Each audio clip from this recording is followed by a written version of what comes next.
काल रात्री ईस्टर्न फ्रीवेवर एक मोठा ॲक्सिडेंट झाला, त्याच्यामध्ये 2 जणांना आपला जीव गमवावा लागला, तर 4 जण गंभीर रूपात जखमी झालेले आहेत। एक ऑडी कार होती, त्या ऑडी कारमधली जी चालक होती ती महिला होती आणि तिने मद्यप्राशन केलं होतं। आपल्याबरोबर जे DCP निशानदार साहेब आहेत, आपण त्यांना विचारूया, सर काल रात्री जी मोठी घटना घडली, अपघात झाला, काय घटना होती, काय झालं त्यात?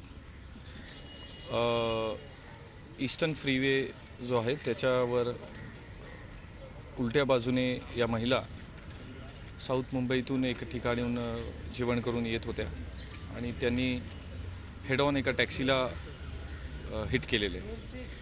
सर ती जी महिला होती तिने मद्यप्राशन केलं होतं असं कळतं, काय आहे ते? म्हणजे आमच्याकडे जे आता प्रिलिमिनरी एव्हिडन्सेस आहेत त्याप्रमाणे असं दिसतंय की त्यांनी अल्कोहोल कन्झ्युम केलेलं होतं। जे लोक टॅक्सीमधून प्रवास करत होते ते कुठून आले होते, त्यांचं काही कार्यक्रमासाठी गेले होते असं कळतं, काय सांगाल सर?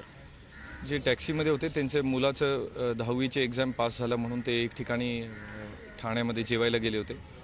जेवून येताना हा ॲक्सिडेंट झालेला। सर आताचे जे 2 जण ठार झालेले आहेत, बाकीचे जे गंभीर जखमी आहेत, त्यांची आत्ताची स्थिती काय आहे आणि ते कोणत्या हॉस्पिटलमध्ये ॲडमिट आहेत? इंज्युअर्ड आहेत, एका प्रायव्हेट हॉस्पिटलमध्ये त्यांच्यावर ट्रीटमेंट चालू आहे। 2 जणांचे मृत्यू झालेला आहे। सर मला सांगा की जी ऑडी कार जी चालवत होती महिला, तिच्यावर आता कोणत्या कायद्यांवर, कोणत्या IPC अंतर्गत तिच्यावर कारवाई करण्यात येणार आहे व ती आता तिची परिस्थिती कशी आहे? त्यांना काही मायनर इंजुरीज आहेत, पण त्या स्टेबल आहेत। आता तसं काही त्यांना मेजर थ्रेट नाही आहे। एअर बलून्स उघडले होते गाडीचे।